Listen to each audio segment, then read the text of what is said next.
Okay, welcome back to the 4.2 Jeep rebuild. Today we're going to go ahead and remove the camshaft, the crankshaft, pistons and rods, along with the oil pump and the oil pan. So here we go. Well, I needed a long 1/2-inch fine thread bolt to get a good grip on the camshaft to pull it out safely without scoring or marring the lobes of the main journals. So couldn't find one. We're going to go ahead and make one with some steel stock real quick.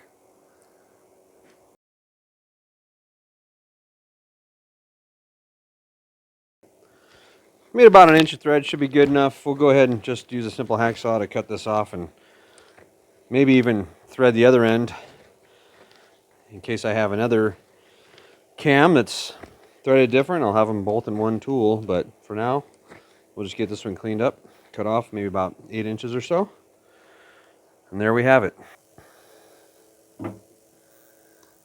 Just want to be careful not to drag your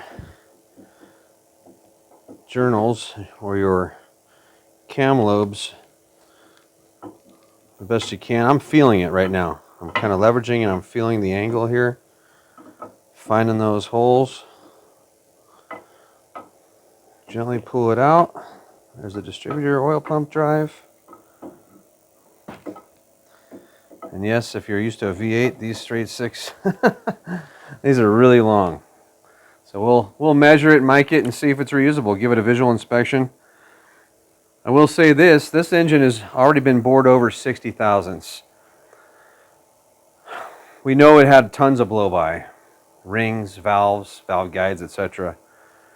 We have been given a 1980 block, 1 year newer, that's already been bored over 40 thousandths, and we may end up going with that one for the build.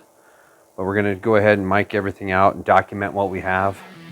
Eventually get it over to the shop for honing and cam bearing.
You might have noticed when I pulled these pistons out, I protected the journals of the crankshaft by putting these rubber protectors over the threads of the rod. It's important, especially when you're putting a new engine together. People always tell you protect your rod journals, your main journals. Protect them always, but I do it when I pull them out too, because these can score your bearings, your journals, and they could also score your cylinder walls. So just be careful when you pull it out. When we go to put these in, I may put in a long piece of fuel line, rigid fuel hose on each side. So as we tap the pistons into the block, the fuel line will guide the rod over the journal and keep it centered, and you won't have to worry about these threads scratching your new journals. So be careful with that. Next, we're going to remove the crankshaft.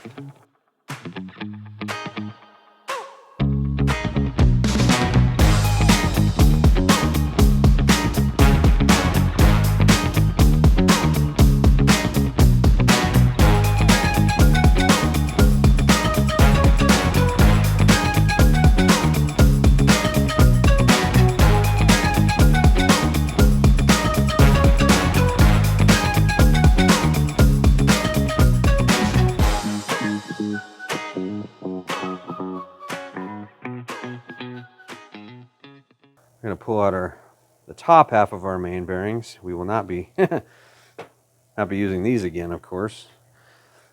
Next step is to get this block, or at least the crank and our 1980 block, over to the machine shop. And we'll go ahead and evaluate the other block that's 40 over, see if it can be honed or if it has to be bored. And then we'll get the appropriate pistons, rings, and bearings. We know the crankshaft will have to be turned, so the main bearings will be different. We'll go ahead and measure them so I know what I have before I send it over. Once those come back, we can start reassembly.